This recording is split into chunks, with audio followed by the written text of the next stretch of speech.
Best-selling author and American psychologist Mary Pfeiffer said this: "We live in a world filled with language. Language imparts identity, meaning, and perspective to our human community. Writers are either polluters or part of the cleanup team. Just as the language of power and greed has the potential to destroy us, the language of reason and empathy has the power to save us. Writers can inspire a kinder, fairer, more beautiful world, or invite selfishness, stereotyping, and violence. Writers can unite people or divide them." In this book show podcast, host, confidence coach Susan Axelrod asks women authors a simple question: which kind of writer are you? She invites each guest to step into the confidence zone to proclaim how her book can inspire. If you are seeking inspiration to create your legacy, take out your pen and pad. Your book, My Time, starts now.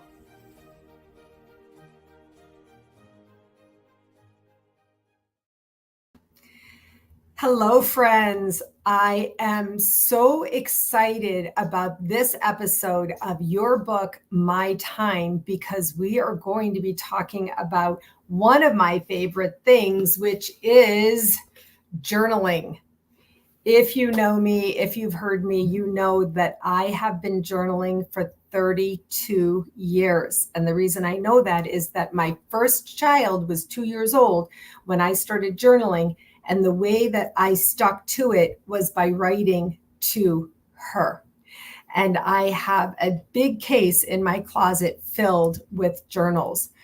But there's a very special aspect of journaling that we're going to talk about today. I am going to be interviewing the authors of the most beautiful journaling series called the IFS Wisdom Journal. And it incorporates a psychotherapy model called internal family systems. This is a model of which I am very familiar. I have learned about this model. I have used the model myself, and I also integrate the idea of the model with my clients. So I am so excited and so happy to be bringing in Dr. Karin Lubin and Dr. Elaine Casquarelli. Thank you, ladies, for being here today. Thank you for the invitation. It's an honor to be here. Well, when I say that I am intrigued and really deeply interested in both aspects of what we're discussing today, I couldn't mean it more. Journaling has simply transformed my life. And this idea of the internal family systems model, where we actually learn and realize that there are different parts, I call them soul personas in us, that inform and might impact the way we think and behave, is absolutely transformative.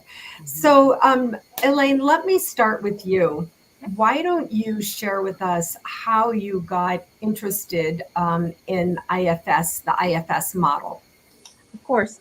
So I was living in New York at the time, and I was attending a local counseling association meetings, and we just gathered, various counselors would gather and share and learn from one another and so on. And one of the counselors that was there, a dear friend, just had gone through the IFS level 1 training, and she was glowing. And she was talking about how it was not only a model of counseling, but a way of living life to the greatest extent possible, to thrive and to grow personally and spiritually. And so she, during that session, she actually described what IFS is. She talked about, the theory, and then she also talked about how it impacted her life. And it felt true to me. It was just this visceral yes.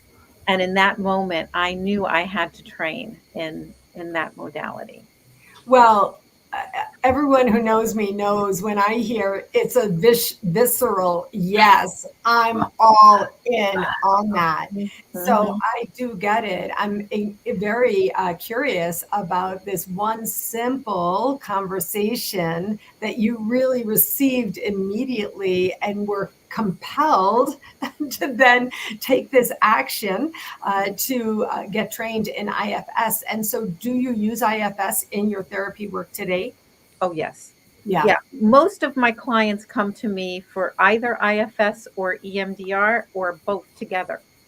Because I was trained in EMDR before I trained in IFS, and once I trained in IFS, whenever I did EMDR, I saw all these parts coming up in the Ah, EMDR session. So I do integrate both of those quite a bit, as well as practice them in solo as well. yeah. I love it when we practice what we teach. Karen? Well, I wanted to just ask Elaine if she could just say what EMDR is, just so everyone understands what that is. Some people Yes. might, but others might not. All right, absolutely. So EMDR stands for eye movement desensitization and reprocessing, and that's a kind of a long term. But basically, what that does is it helps the right and left hemispheres of the brain talk to each other, so that if there is a traumatic experience kind of stuck in usually if it's stuck, it's in the right hemisphere. It helps to access the resources in the left hemisphere to help the person release some of the activation, the emotional intensity of whatever the traumatic event has been. That's a very short description, but that's the gist of it. No, I loved that description. Actually, I'm familiar with the MDR also. I haven't done it myself. I don't use that modality. One of my dearest friends had a significant progress in trauma response using EMDR. I love the multiple modalities coming together. So, Karen, I want to bring you in because I think of you as the journal queen. You have somehow really adapted, integrated such a beautiful techniques into the most beautiful journal books, which is why we're having this conversation on the book show. And we'll be listing links in the comments, and we'll make sure to let people know where they can buy these beautiful books. I have a lot more. Elaine, you don't know me, but when I'm looking down, I'm taking notes. Okay. So that's what I'm doing. No worries. So Karen, talk to me just a little bit about how you came to create journals. Well, basically, I have been a life coach, I've been a trainer, I've been a facilitator of many processes, but in that time frame, I was working with a lot of people who had become passion test facilitators. And that's like a global training that people do with Janet Bray Atwood and Chris Atwood, who are the co-founders of this program. And I was working with a lot of master trainers. So master trainers who were going to be leading others in facilitating these 4-day trainings. And one of the things that I was noticing is that there were people who you would ask them, how do they feel? And they would look at me and give me, well, I feel good, I feel bad. And it was kind of a simplified version of where and what we might be feeling, when we all know that there's like hundreds of words, thousands of words probably, that we could tap into to express what our emotions are, what we're feeling in our body, a body sensation. And in that moment, I realized, wow, I really need to create. And I looked, because I was looking for these journals that had listings of emotions and feelings, body sensations, and there was nothing at the time. I mean, I could find a list of feeling words on Google, but that was about the extent of it, right? So I was looking and found that there was nothing that integrated everything that I was seeing and experiencing personally for myself as the most powerful kind of elements that would benefit people to feel greater peace, feel less stress, to release anxiety, to have like a place of being more pulled away from the thing that was bothering you, so you actually had greater vision and an ability to be more creative and less absorbed into something that you couldn't see anything else but that. And I was very much also into kind of brain-based understanding around how do we use the left and the right hemispheres of our brain to be able to tap into how to release certain things that are bothering us. And so many of you, who are listening, and Susan, clearly, 32 years of journaling tells me that there's some benefits, right? And so I mean, that is why I actually started, because I couldn't find anything that brought together, gratitude is such a big thing. And gratitudes are something that, yes, there's a gratitude journal, but I wanted to bring in everything into one place, because I had about 5 or 6 journals and it was kind of driving me crazy. And I thought, whoa, I want one journal that has everything, the best of everything in it. And that's how I started with creating what was a seasonally based journal. Yeah. Focusing on the seasons. And then when Elaine and I was talking to Elaine in this business group, that's where we started to decide, this could be really fun, this collaboration. And I had a structure, I have a template. And so these journals are basically guided journals. Okay, so it's not a blank, and I think, Susan, you're using blank journals, right? Yes, I use blank journals. I always have. Right. Those are great. Before you go on. Yes. I'm not ready for that. Okay. So I'm going to get to that, because I have the breakdown of the journals and I want to talk about that. Great. But I just want to say a few things. Brain-based understanding, that's so good. First of all, let's really acknowledge the brain-based understanding. My work has become the nervous system-based understanding. Nice. So, when you say brain-based understanding, I'm like, oh, damn, I love that. Right. Mm-hmm. And then you go, if you're trained, if you learn, if you practice, you can drop from the brain into the nervous system and have beautiful further transformation and integration. And Elaine, you talked about the idea of, the parts. The basis of internal family system is that they call them parts in you. There's this part and that part and the other part. For anybody who's watching this at this time, you may be familiar with the Inside Out movies. The Inside Out movies, Dr. Richard Schwartz, who is the creator of the internal family systems psychotherapy model, was the advisor on the Inside Out movies. So if that seems like what that is, it is. Mm-hmm. So we bring together the brain with the parts, and this really, Elaine, is would you agree with that that's how, like, there's this synergistic interaction there? Yes. And there's, I just picked up a book that I've just begun reading now from Jill Bolte Taylor. And she is a brain researcher. And in this book, she basically talks about the neurology behind parts, And so, they're neurons firing together that coalesce and form an identity. And that's what really a part is about. Yeah. Yeah. That's so good. That is. Yeah, that's so good. That the neurons firing, generating the impulse of the parts.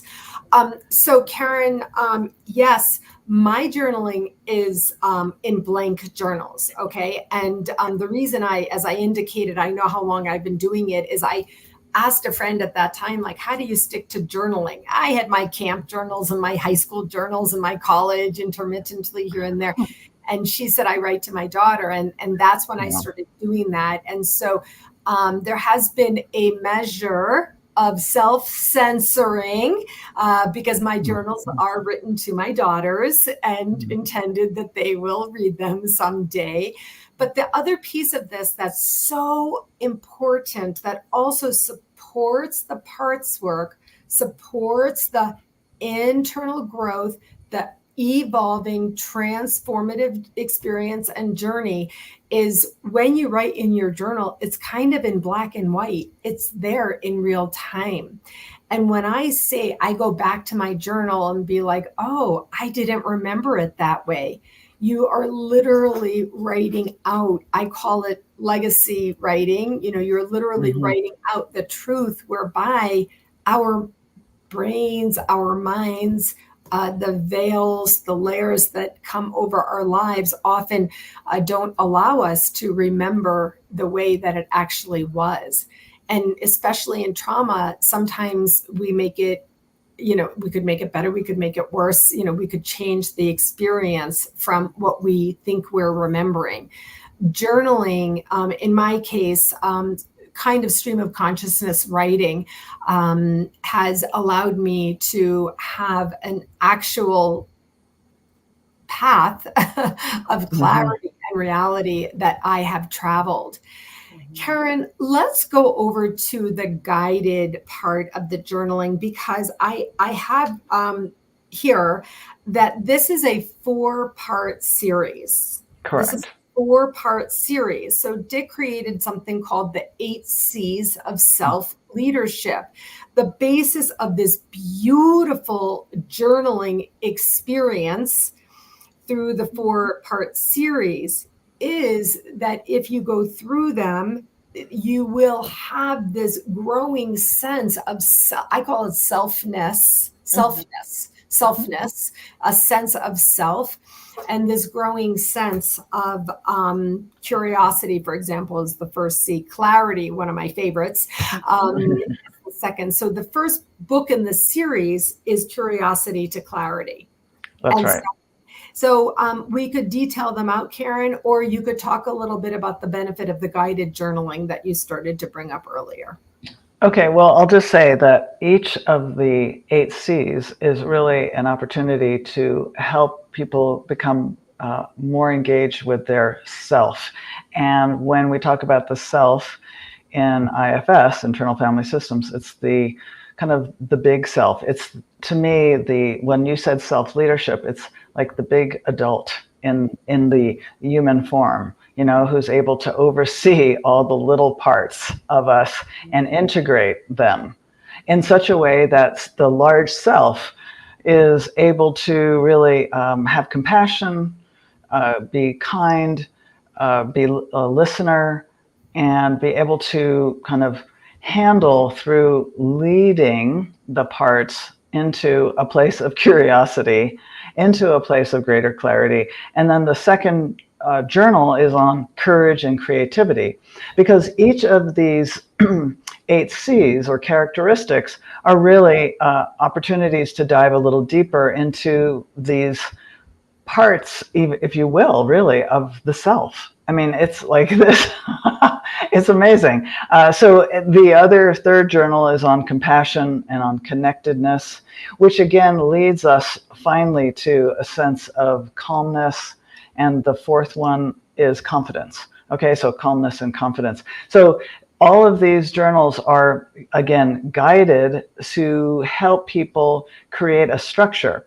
I am a deep believer in having some structures to help guide me and hold my hand in a way to doing things in a process that will allow me to have deeper self-reflection, opportunities, growthful opportunities, be able to see something and and be able to release a lot of the stress or anxiety, overwhelm, whatever it is that I might be feeling in that moment.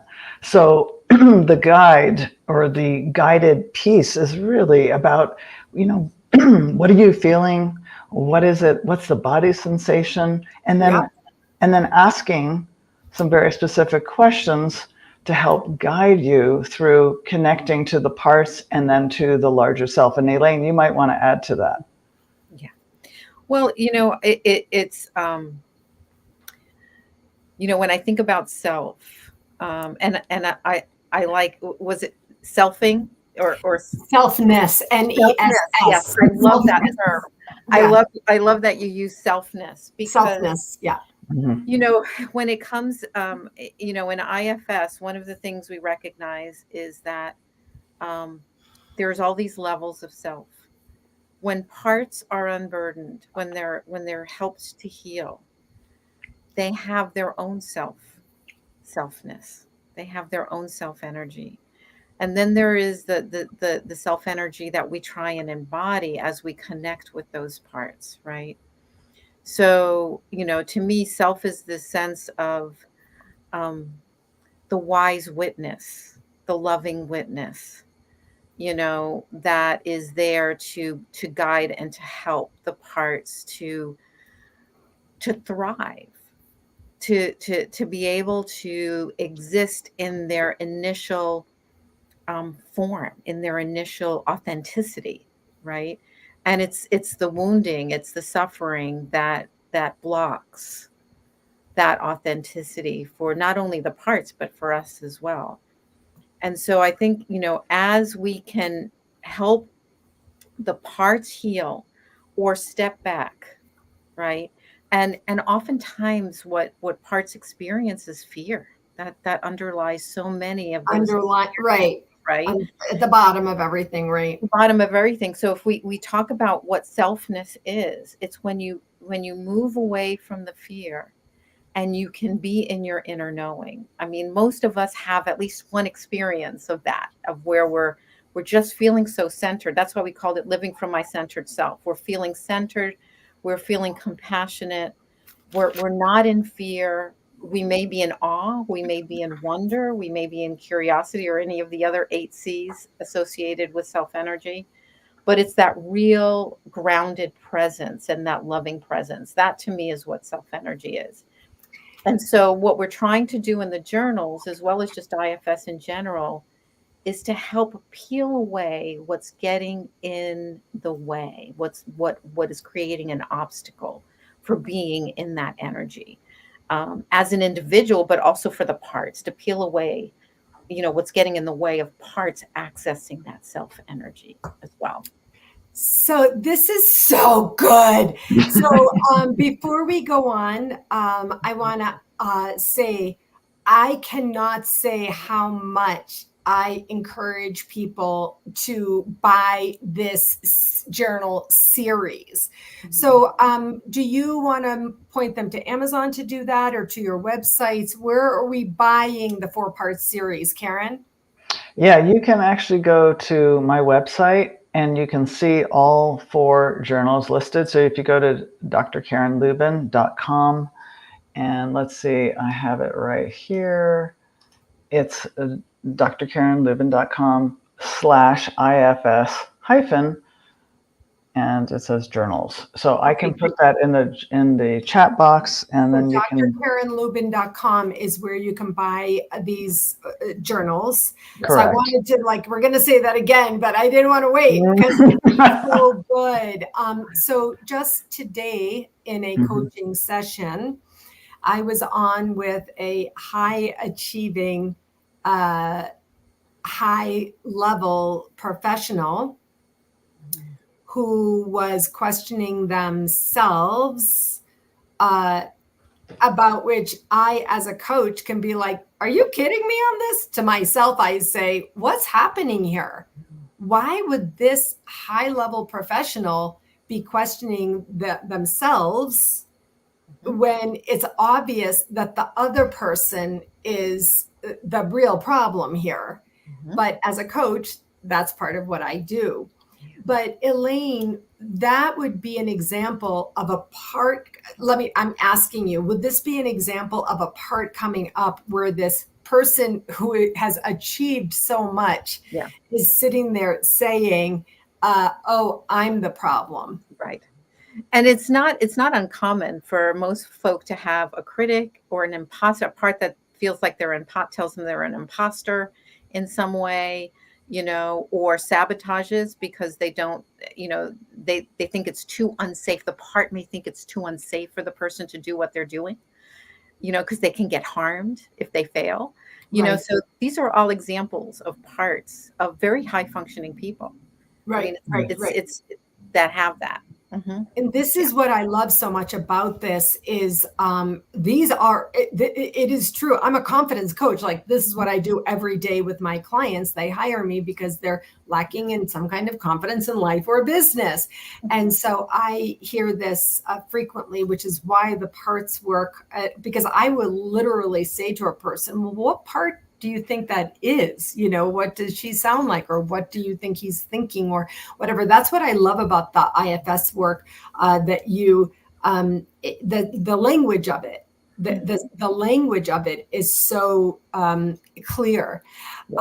Regarding the journaling of all of this, when you really go through, I actually created my own graphic. Of course, it's cited for Dr. Cool.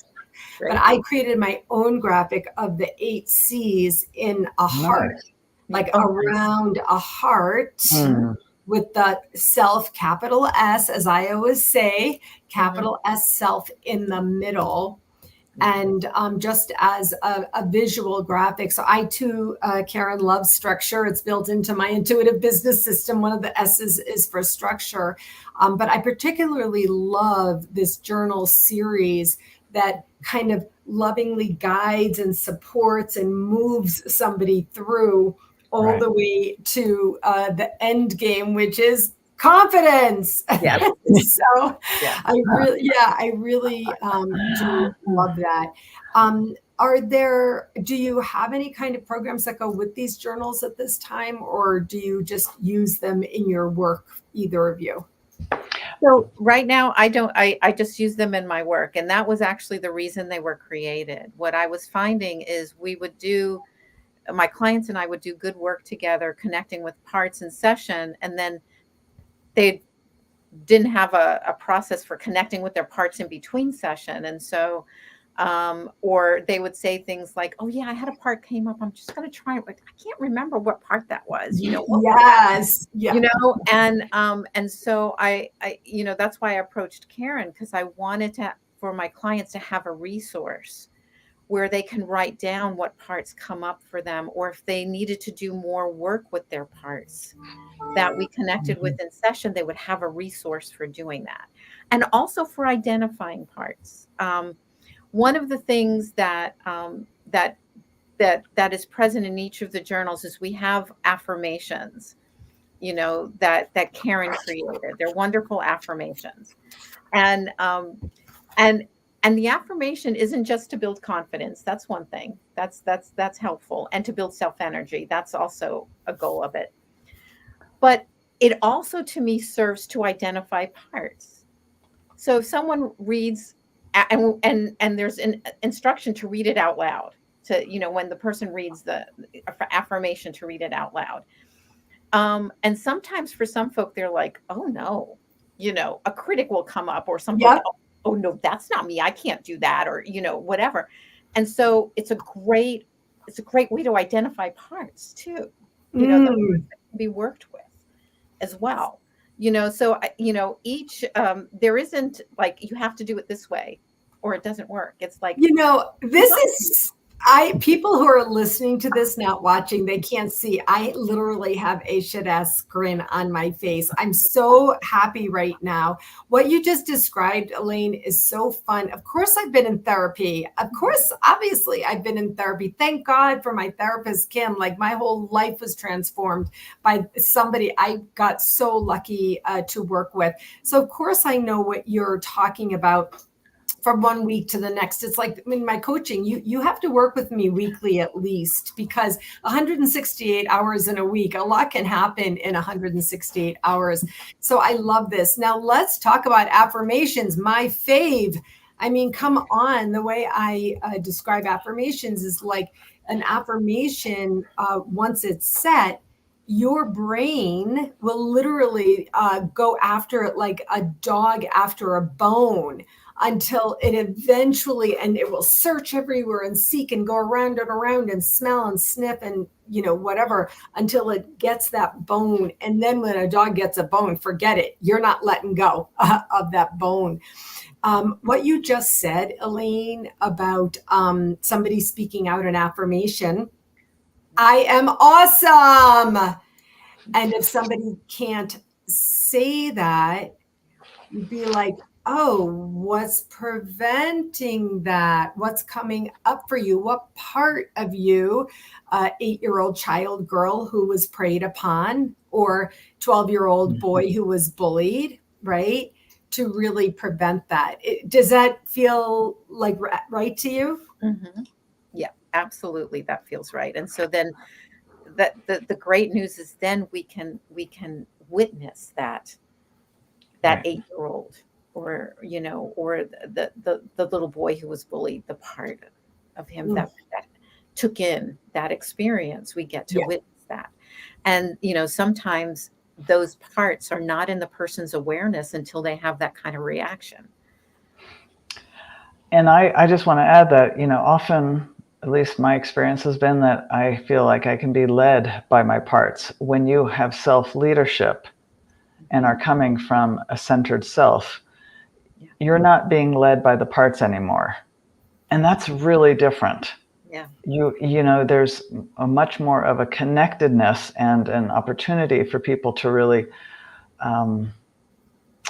understand that they are now an integrated form or center, compassionate being, and are able to really lead from this, again, self-leadership or adult that I think is the grown-up of all these parts. I loved the way you described that before, by the way. I wrote that down. I loved the way you described, that basically you're making way for the big adult to be in charge. Yeah. Right. And one of the things that, Elaine, maybe you might want to say more about this. However, I know that there's daily pages that we offer to people to fill out. And then we also have a weekly kind of check-in in the journal itself, so that they can kind of reflect on what the week has provided for them, parts, what they might want to work on for the following week. And then we have a monthly kind of reflection, as well as a end of the quarter reflection. So there's lots of opportunity for people to be looking at, okay, so here I was over here, and where do I want to go? So there's always and not that you have to get there in any particular amount of time. It's progress over perfection, right? We're just slowly moving at the pace that we move. And sometimes we have to work with a part for a long, long time. That's totally fine. Yeah. But it's really helpful to have this. I think, Elaine, when you said to me, I want people to be able to guide themselves and be able to tell me what it is that they just did during that week, so that we can, reflect together and then move on, or move through that a little more deeply. Absolutely. And I really love, well, love's probably a strong word.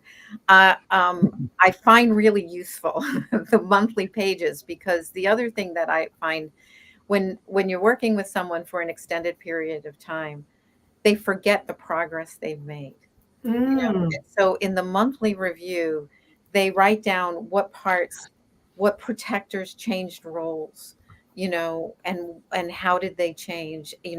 Was there unburdening that happened that month, and what parts were unburdened, and so on. And so at the end of the quarter, you've got 4 months worth of shift and change and progress, and it's nice to remember, even if you're dealing with a difficult part at that point, you've made some really positive changes, and that's important to recognize. And to me, that's the importance of those monthly charts. There are some charts where they can record that information.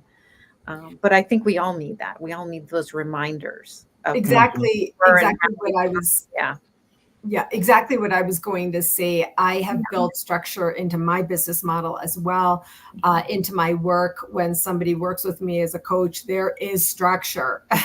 And so I love what you just described, that, again, if they do this and stick with it and, stay on the path, be on the journey of this to selfness, then when they, they're going to see this monthly review, these reflections of, how they've grown. And, sometimes we go forward, sometimes we fall back. And, that's basically the path. I tell people, sometimes you veer off a path, you can come back on.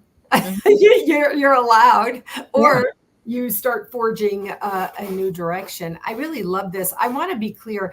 We're not here today to, give an exegesis on the internal family systems. We're not even here today to give, an exegesis on journaling itself, but rather I'm here today in the book show, your book, My Time, because as I've gotten to know Karin personally, I'm just meeting you, Elaine. I'm delighted to know you. I realize the power of books, and I realize the power of the written word. And of course, I know I'm a public speaker. I realize the power of the spoken word and reading back. If I were going to be working with somebody, I'd be like, what would you like to read back to me, out loud or to yourself? And so that's really why we're here talking about this 4-part journal series. Now, I do have a question. Does the series, which I wish I had asked before, but here we are live doing this conversation. Does the series also speak for itself, Elaine, or do you feel like it really can only be best used or should only be used when working with an IFS therapist? So the main purpose of it is for someone who's working with either an IFS therapist or an IFS coach. Either way, that was really the purpose of it. And at the same time, I know that there are some people who are familiar with IFS and aren't in coaching or counseling that are going to pick up the book and want to use it as well. And I think it can be used for that purpose. Yeah. Well, like I'm one of them, as I mentioned, my sister is a trained IFS professional, but I'm not. But for some reason, I intuitively, organically, it just spoke to me so much that everybody who knows me, like literally being connected to self energy is the basis of my work as a confidence coach. When I say the word self, I always say that's self with a capital S. Yes. Recently, I heard Dr. Dick Schwartz talking. I listened to his program he did with Gabor Mate, and I heard him say the capital S thing. And I was like, wait a second, did I get that from him?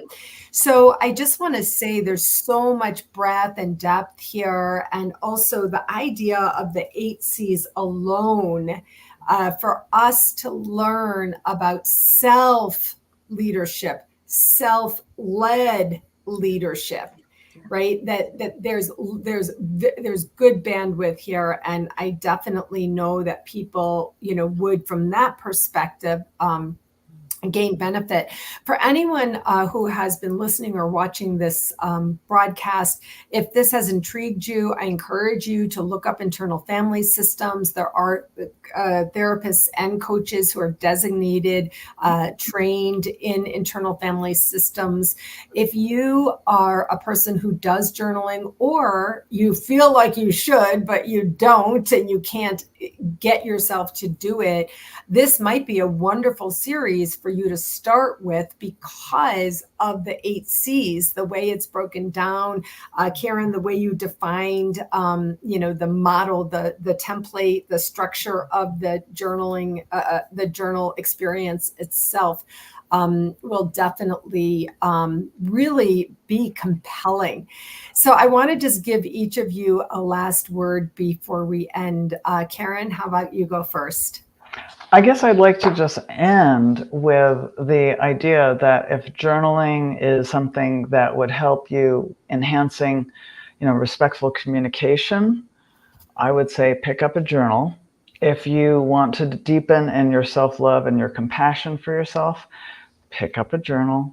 Yeah. If you want to enhance your own creativity, clarity, then that's where the journals come in. And if you have maybe not a lot of time, or have a sense that you don't have a lot of time. Having a guided journal can really help you get to the nugget, quickly.